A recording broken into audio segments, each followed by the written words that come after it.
할렐루야. 한번 따라합시다. 첫 열매로 여호와를 공경하라. 하나님의 축복을 특별히 받는 사람들은 성경 말씀에 집중합니다. 성경 말씀에는 32,500가지의 하나님의 약속이 기록되어 있습니다. 하나님의 약속은 사람의 약속과는 달리 틀림없이 그대로 하면 그대로 이루어진다는 겁니다. 오늘 말씀에도 특별한 하나님의 축복이 기록되어 있습니다. 하나님께서 우리에게 감사하라 그럴 때는 그만한 이유가 있기 때문입니다. 오늘 말씀을 듣고 이 원리를 깨닫고 큰 복 받는 저와 여러분 되기를 축원합니다. 오늘은 하나님께서 감사하라고 하신 추수감사주일입니다. 추수감사주일의 유래는 1620년 12월 26일 날 영국에서 신앙의 자유를 찾아서 청교도들 146명이 메이플라워를 타고 180톤짜리 배입니다. 그렇게 크지 않은 배를 타고 그 대서양을 이렇게 건넜습니다. 그 항해 시간이 117일입니다. 117일 동안 대서양을 항해했는데 그 여행 중에 두 사람이 죽고 아기가 한 명 태어났습니다. 이들은 이제 그 미국 동부 지역에 이렇게 상륙을 해서 거기서 농사를 지으며 살려고 했지만 굉장한 어려움을 겪었습니다. 그 풍토병도 오고 추위도 오고 또 농사도 잘 되지 않았습니다. 그러던 가운데 한번 농사를 지어서 추수를 했는데 너무 얻은 것이 없었어요. 그때 한 사람이 이제 제안을 했습니다. 여러분, 우리가 그래도 하나님 은혜 가운데 이렇게 신앙의 자유를 찾아 이 땅에 왔는데 하나님께서 이렇게 거두게 하셨으니까 이것으로 이 첫 열매로 하나님께 감사의 예물을 드리며 예배를 드립시다. 그렇게 제안을 했어요. 그러니까 모든 사람들이 자 좋다고 하고 그렇게 이제 예배를 드린 것이 바로 추수감사 예배입니다. 그런데 그 예배를 드리고 나니까 신기하게 그런 풍토병도 사라지고 또 흉년도 사라지고 또 사람들에게 있는 어려움이 싹 물러가더라는 겁니다. 할렐루야. 그래서 이제 매년 하나님 앞에 추수감사 예배를 그렇게 드리게 되었습니다. 우리나라에서는 1914년에 이제 미국인 선교사가 처음으로 그 조선에 입국한 날을 기념해 가지고 매년 11월 셋째 주일, 오늘이죠. 매년 11월 셋째 주일을 추수감사주일로 정했습니다. 정해 가지고 하나님께 이제 감사 헌금을 드리면서 지키는 것이 바로 한국교회 추수감사주일입니다. 사람은 두 종류로 나눌 수 있습니다. 어떻게 나눌 수 있느냐? 감사하는 사람과 감사하지 않는 사람. 그런데 감사하며 사는 사람들을 보면은 그 삶이 참 보람되고 또 아주 순탄한 것을 이렇게 봅니다. 어려움이 있어도 감사하며 살면 하나님께서 그들을 기억하고 도와주십니다. 여러분, 감사하는 사람이 되어야 합니다. 항상 감사하며 이렇게 사는 사람들. 추수감사주일을 영어로 하면 Thanksgiving Day입니다. 감사하는 날이라는 거죠. 그런 날로 하나님께 드리는 날입니다. 오늘 본문 9절에 보면 엄청난 하나님의 축복의 약속이 기록되어 있습니다. 우리 같이 한번 읽어보겠습니다. 시작. 내 재물과 내 소산물의 처음 익은 열매로 여호와를 공경하라. 내 재물과 내 토지, 내 소산물의 처음 익은 열매로 여호와를 공경하라 그랬는데 여기에 중요한 단어가 두 개가 나옵니다. 하나는 뭐냐 하면은 처음 익은 열매라는 겁니다. 따라합시다. 처음 익은 열매. 또 다른 하나는 공경이라는 단어입니다. 사랑하는 여러분, 오늘 말씀 속에서 하나님께서 원하시는 바를 깨달으시고 실천하시면 반드시 큰 복 받는다는 것을 믿기를 바랍니다. 그럼 오늘 말씀에서, 오늘 본문에서 말씀하시는 의미가 뭘까요? 뭘 주님께서 우리에게 요구하실까요? 첫 번째는 한번 따라합시다. 하나님 제일주의입니다. 다시, 하나님 제일주의입니다. 하나님이 최고라는 거죠. 하나님이 우선이라는 거죠. 하나님이 먼저라는 겁니다. 자, 본문 9절 상반절입니다. 시작. 내 재물과 내 소산물의 처음 익은 열매로. 네 재물과 내 소산물의 처음 익은 열매. 이 무슨 말입니까? 첫 열매를 하나님께 드리라는 겁니다. 할렐루야. 하나님은요 처음 것을 원하세요. 처음 것을요 달라고 하셨어요. 하나님께서 우리에게 주셨는데 첫 것을 달라고 했단 말입니다. 그러니까 첫 열매를 하나님께 드린다는 것은 하나님 제일주의요, 하나님을 우선시한다는 겁니다. 여러분, 이 세상 모든 것보다 하나님이 우선입니다. 그러니까 추수감사주일에 하나님께 예배드리는 것이요 최우선이죠. 믿으십시오. 그런 사람을 하나님이 기억하십니다. 하나님 제일주의로 사는 사람들은 하나님께서요 반드시 높여주시고 큰 복을 베풀어 주십니다. 여러분, 원종수 권사님에 대해서 들으셨죠? 많이 들어보셨죠? 근데 이분은요 특별한 어떤 하나님의 은혜로 시험을 칠 때 시험 시간마다 환상 가운데 답을 보여주시는 거죠. 환상으로 답을 보여주시니까 못 맞출 이유가 없잖아요, 그죠? 또 이 사람은 서울대 의대를 수석 졸업한 사람이에요. 서울대 의대를 입학하고 수석으로 졸업하고 또 지금은요 세계적인 암의 권위자입니다. 그런 사람이 바로 원종수 권사님입니다. 남자입니다. 감리교회는 남자도 권사가 되더라고요. 이 권사님은 가정이 매우 가난했어요. 가난한데 공부를 매우 잘했다고 합니다. 공부를 잘해서 이제 서울대 의대에 입학을 했어요. 이 권사님은 가난하다 보니까 늘 마음에 소원이 있었어요. 내가 이제 의사가 돼서 첫 월급을 받으면 내가 꼭 어머니 내가 속옷을 사드리고, 그리고 너무 가난해서 먹지 못했으니까 돼지 불고기를 막 시큰 좀 먹었으면 좋겠다, 그런 소원을 가지고 있었어요. 그래서 이제 학교를 졸업하고 이제 인턴 이제 과정을 거쳐서 인턴 과정 중에 첫 월급을 이렇게 받았어요. 그러니까 이 권사님이 늘 마음의 소원이 뭐예요?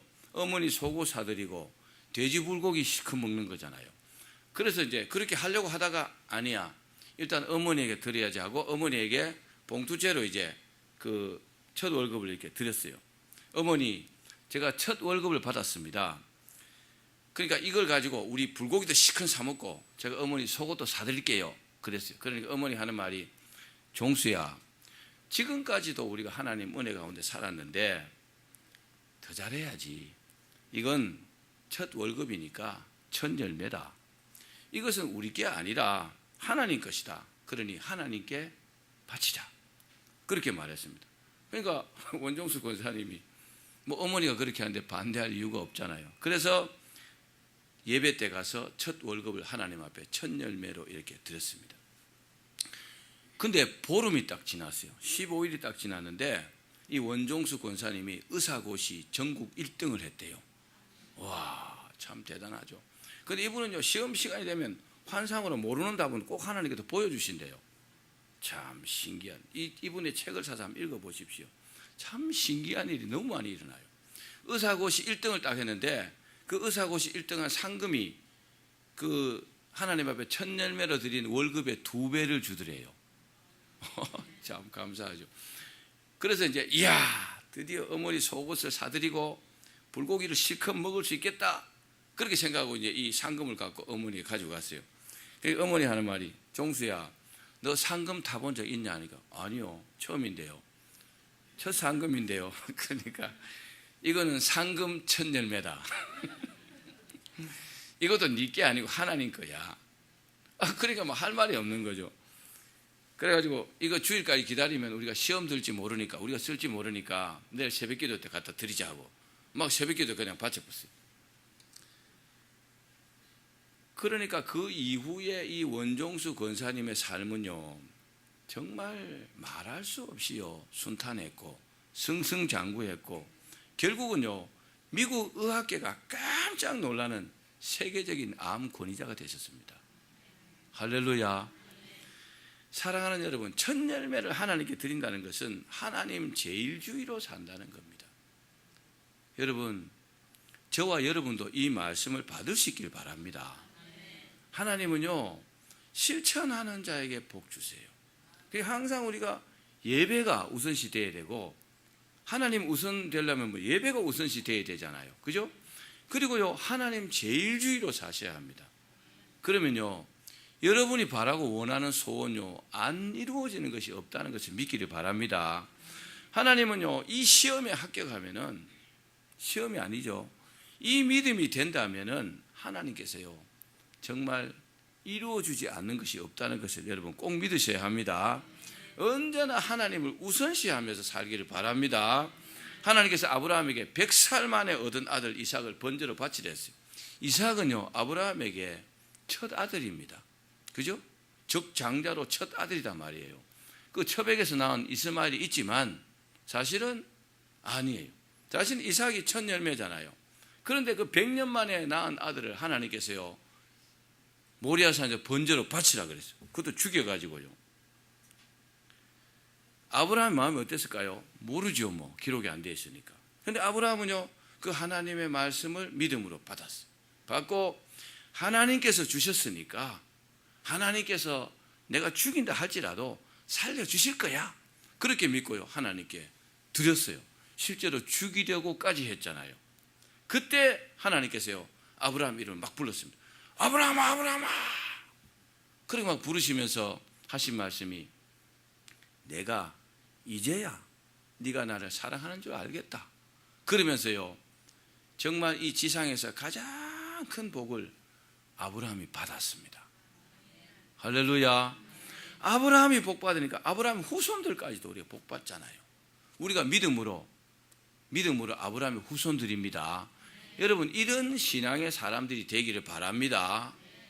아멘. 하나님은요 믿음대로 복을 주세요. 하나님 제일주의로, 하나님 우선주의로 너무나 여러분 중요합니다. 사랑하는 여러분, 하나님께서 창조하신 모든 것을 우리에게 다 허락하셨어요. 그런데 단 한 가지는요 하나님께 드리라 그랬어요. 그게 뭘까요? 우리 고린도전서 10장 31절 한번 읽어봅시다. 시작.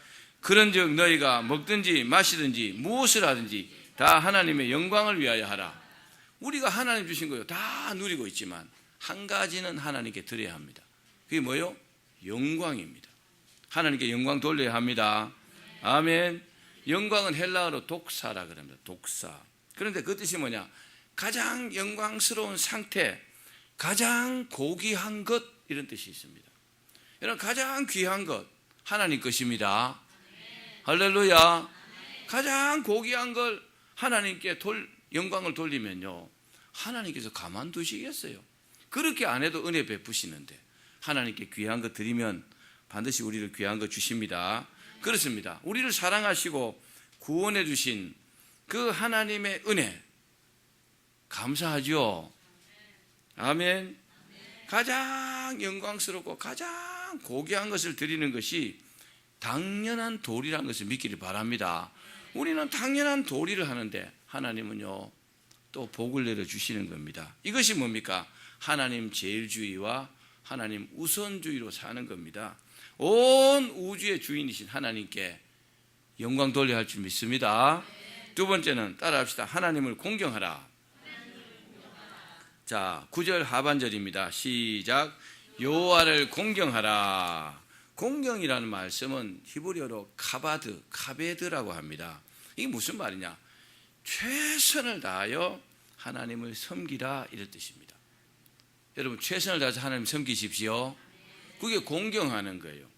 하나님을 대강 하는 게 아니고 최선을 다해서 하는 것이 하나님을 공경하는 것입니다. 영국에 옛날에 한 왕이 있었는데 신하들이요 항상 아부했어요. 뭐라고 했느냐? 폐하는요 전에 없던 훌륭한 왕이십니다. 이 세상의 모든 것은 다 폐하의 명령을 듣습니다. 폐하 같은 분이 안 계십니다. 이렇게 막 신하들이 아부를 했어요. 근데 하루는 왕이 이제 신하들을 쭉 데리고 어디를 가냐면 바닷가로 갔어요. 바닷가 갖고 의자를 하나 가져오랬어요. 의자를 가져갖고 바닷가 파도가 이렇게 신데 그 벽사장에 의자를 놓고 딱 이렇게 앉았어요. 그런데 신하들은 늘 하던 대로 왕에게 아부를 했습니다. 그러니까 왕이 내가 이제야 이 신하들을 가르칠 때가 됐다 그렇게 생각하고 신하들에게 물었습니다. 내가 제일 훌륭한 왕이냐? 이렇게 물었습니다. 그러니까 당연하죠. 폐하와 같이 훌륭한 왕이 어디 있습니까? 없습니다. 그래? 그러면 내가 이 세상 모든 것이 다 내가 명령하면 다 듣냐? 이러니까 당연하죠. 당연합니다. 당연히 폐하의 명령을 따를 것입니다. 저 바닷물도 내 명령을 들을까? 당연히 듣지요. 그러더래요. 그래갖고 왕이 일부러 의자를 앞으로 당겨갖고 파도가 올 만큼 있잖아요. 그 앞에가 다 앉아가지고 파도야 내 발과 옷을 적시지 말지어다 이렇게 이제 명령을 했어요. 적셨을까요? 안 적셨을까요? 예? 파도는 인정사정이 없습니다. 파도가 싹 져갖고 왕의 신발과 옷을 다 적셨거든요. 다 적시니까 이 신하들이 이제 큰일 났잖아요. 왕이 이제 화를 낼까 봐서 안절부절 막 못하고 있는데 왕이 왕관을 딱 벗어갖고 바다에 팍 던지면서 나는 앞으로 내 머리에 이 왕관을 쓰지 않겠다. 나는 직책이 왕이지만 나의 진정한 왕은 하나님이시다. 하나님만이 왕이시지 나는 하나님만을 공경하는데 너희들이 나를 하나님보다 더 높이는구나. 우리가 공경해야 될 대상은 바로 하나님이시다. 그렇게 말하더래요. 그 다음부터 신하들이 아하 너무 우리가 아부했구나 하고 왕을 그렇게 너무 높이지 않고 하나님을 높이시더래요. 여러분 하나님을 공경하셔야 합니다. 요즘 공경이란 단어가 너무 무색한 시대입니다. 옛날에는요 스승의 그림자도 밟지 않는다 그랬잖아요. 그죠? 너무 요즘은 스승만이 아니라 부모나 그 윗사람도 공경하지 않고요 도리어 멸시하는 이상한 세상이 되었습니다. 얼마 전에 그 뉴스 나왔죠. 그 아이가 둘 있는 부모가 한 명을 더 이렇게 입양해가지고 그 아이 이름으로 보험을 잔뜩 들어놓고 월세도 못 내는 사람이요. 그 아이를 때려갖고 죽인 적이 있잖아요. 참, 세상이요. 부모를 공경하는 자녀도 많지 않지만 그 사람의 목숨을 그렇게 경시하는 이상한 세상입니다. 여러분, 우리가요 반대로 가야 합니다. 세상이 그렇다고 세상 풍조대로 따라가면 우리도 똑같은 사람 되잖아요. 그런데 하나님은요 그 가운데 보석 같은 사람을 찾아냅니다. 누구냐? 그런 정말 인명을 경시하고 하나님을 무시하는 이 세상에 하나님을 공경하는 사람들을 찾아낸다는 겁니다. 할렐루야. 그런 사람 되면요 이 사람은요 장래를 걱정할 필요가 없어요. 여러분 모든 것이 하나님 손에 달렸습니다. 하나님을 공경하는 사람들은 걱정할 필요 없어요. 무슨 일을 하든지 하나님께 기도하고 가면 반드시 잘 된다는 것을 믿기를 바랍니다. 하나님께 처음 익은 것으로 공경하는 것은요 가장 고마운 분에게 최고의 감사를 드리는 것입니다. 아멘. 제가 참 자랑 같지만 우리 아들 지영이가 옛날에 맨 처음 월급 받아갖고 하나님께 첫 열매로 드렸어요. 저는 드리라고 하지 않았는데 지금 생각해도 나보다 믿음이 100배는 좋은 것 같아요. 우리 지영이가 그래도 잘 먹고 잘 살고 장가도 잘 가고 이제 좀 있으면 아들 태어날 텐데 그런 것은요 첫 열매 드렸기 때문이죠. 저는 믿고 있습니다. 사실입니다. 자기도 막 열심히 일해가지고 드리기 쉽지 않잖아요. 그죠? 여러분 하나님을 공경하셔야 합니다. 하나님을 대수롭지 않게 여기면 하나님도 그 사람은 취업입니다. 사실입니다. 근데 하나님을 공경하는 사람들은 하나님께서 정말 귀하게 여기더라고요. 우리도 사랑하는 사람에게 가장 귀한 것을 드리고 싶은 마음은 같을 것입니다. 그죠? 내가 사랑하는 사람에게 귀한 것을 주고 싶잖아요. 실제로 다른 사람을 사랑하면요 관심과 또 귀한 것을 드리는 것으로 이렇게 나타납니다. 그런데 사랑하지 않으면 관심이 없습니다. 관심이 없다는 것은 뭐요? 사랑하지 않는다는 겁니다. 하나님 앞에 나오는 일 귀합니다. 하나님 앞에 당연히 나와야 되는 거잖아요. 그죠? 그건 기본에 속하는 거잖아요. 주일날 하나님 앞에 나오는 거, 난 자기는 안 죽나요? 죽으면 하나님 앞에 설 텐데 얼마나 소중합니까? 여기 와서 하나님께 더 공경하면, 하나님을 더 공경하면 하나님께서 가만두시겠어요? 여러분 제가 물어보겠습니다. 하나님이 살아계심을 여러분 믿어집니까? 살아계심이 믿어지십니까? 그렇다면 그 살아계신 하나님께서요 공경받기를 원한다는 것을 믿으십시오. 그래서 공경할 수 있도록 우리가 믿음 생활을 해야 합니다. 캐나다에 그 헤더스톤이라는 사람이 있어요. 좀 오래된 이야기인데 실제로 있었던 이야기입니다. 이 사람은 이 혓바닥에 암에 걸렸어요. 근데 혀가 암에 걸렸는데 이게 막 번지니까 이 자르지 않으면 이 사람이 죽게 된 거죠. 이제 수술실에 들어가면은 마취라고 혀를 이제 자를 텐데 의사가 물어봤어요. 하실 말씀 있으면 하십시오. 당신이 말할 수 있는 마지막 기회입니다. 혀를 잘라버리면 말을 못하잖아요. 그죠? 그때 이 사람이, 헤더스톤 이 사람이 이렇게 말했다고 합니다. 주님, 정말 사랑합니다. 주님을 가장 사랑합니다. 그러면서 수술실에 들어가서 혀를 잘랐다고 합니다. 이분이 지은 찬송이 찬송가 315장입니다. 우리가 지금 부르는 찬송, 거기 보면 내 주 대신 주를 참 사랑하고 곧 그에게 죄를 다고하리라. 큰 은혜를 주신 내 예수시니. 그 뒤에 후렴이 뭡니까? 이전보다 더욱 사랑합니다. 혀가 잘려도 하나님 사랑하는 마음은 변함이 없다는 겁니다. 할렐루야. 우리가 좀 잘 되면 하나님께 감사하고 좀 어려우면 하나님 원망하고 그건요 믿음이 아닙니다. 그건 가짜 믿음입니다. 우리가 어렵고 힘들어도요 하나님께서 우리에게 은혜 베푸신 것 생각하면 하나님을 공경하지 않을 수 없는 줄 믿습니다. 마지막 세 번째는, 그러면 이런 사람들에게 하나님께서 어떤 복을 주실까요? 어떻게 공경한다고요? 처음 익은 열매로, 첫 열매로 하나님을 공경하는 사람. 이 사람들을 어떤 복을 주시냐? 자, 우리 본문 10절 말씀입니다. 시작. 그리하면 내 창고가 가득히 차고 내 포도즙 틀에 새 포도즙이 넘치리라. 하나님을 내 재물과 또 내 소산물의 처음 익은 열매로 공경하는 사람, 특별하죠. 하나님을 경외하지 않는 사람은 그렇게 할 수 없어요. 그런데 그렇게 하는 사람은 물질의 복으로 넘치게 해주신다는 겁니다. 본문에 뭐라 했어요? 내 창고가 가득히 차고, 창고에 뭐가 찹니까? 물질이잖아요. 그죠? 또 내 포도즙 틀에 새 포도즙이 넘치리라. 자꾸 새로운 수익이 창출된다는 겁니다. 할렐루야. 우리가 잘되고 복받는 것이요 내가 잘하는 것 같지만 아니에요. 그렇게 생각하는 순간에 하나님 마음이 우리에게 떠나버립니다. 모든 것은 하나님께서 주시는 겁니다. 아멘. 가난이 죄는 아닙니다.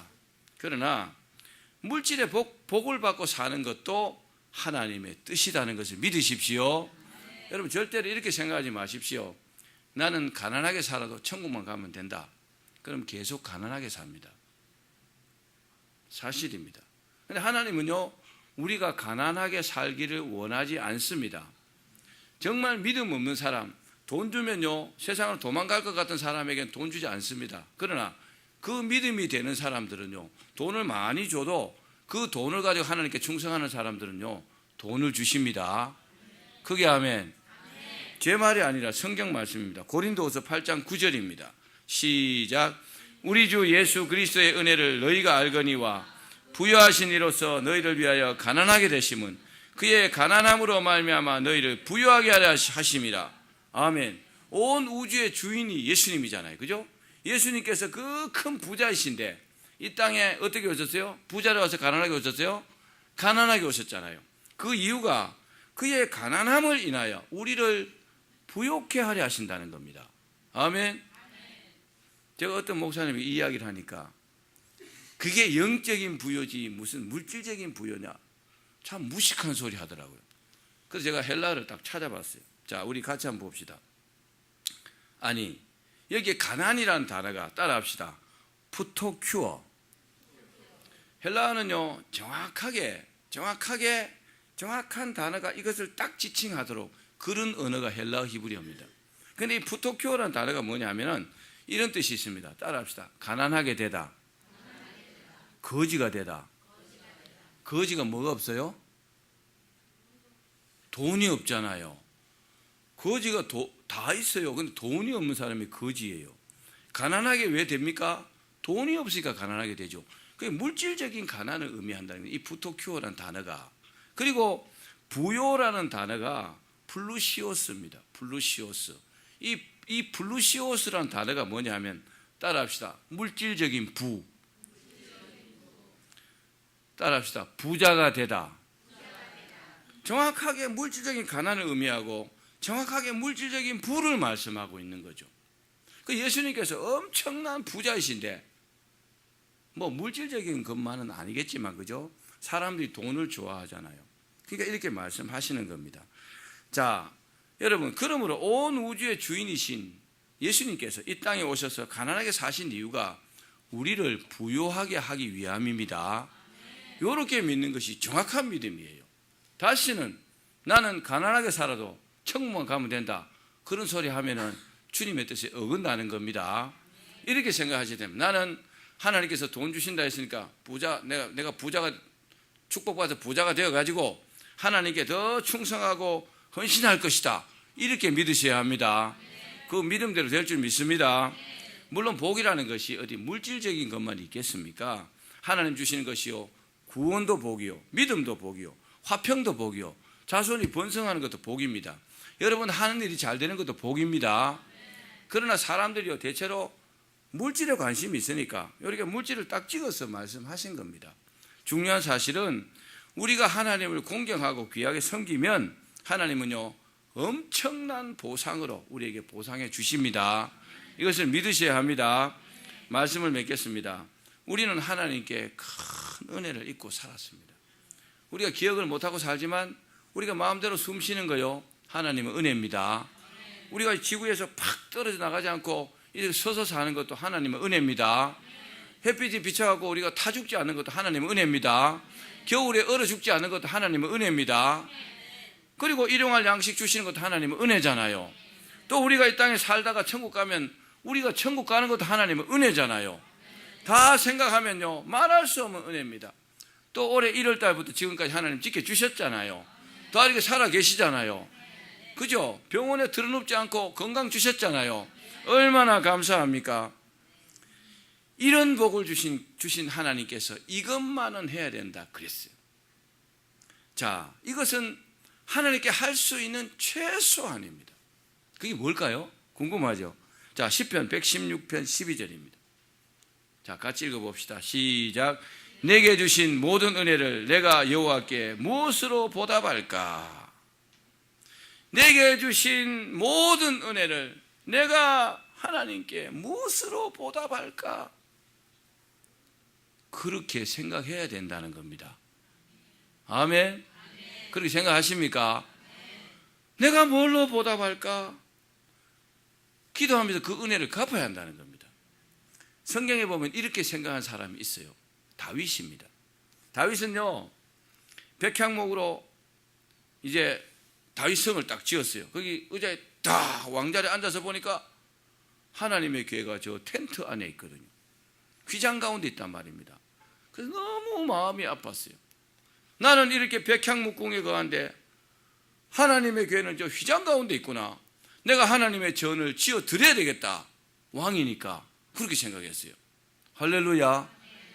그런 마음을 말씀하는 거예요. 우리가 하나님 은혜 가운데 살면서 감사하지 못하고 하나님 은혜 가운데 살면서 하나님을 공경하지 못하고 하나님께 드리지 못한다면 정말 불충일 것입니다. 다시 한번 따라합시다. 내게 주신 모든 은혜를 내가 하나님께 무엇으로 보답할까? 그러니까 진정한 감사는 하나님의 은혜를 내가 갚는다는 이런 마음으로 드려져야 합니다. 하나님은요 무엇보다도 우리의 마음이 담긴 정성을 원하십니다. 아멘. 똑같은 예물을 하나님 앞에 드려도요 마음이 담기지 않으면 하나님께서 안 받으실 수 있어요. 기분 나쁠 수 있단 말입니다.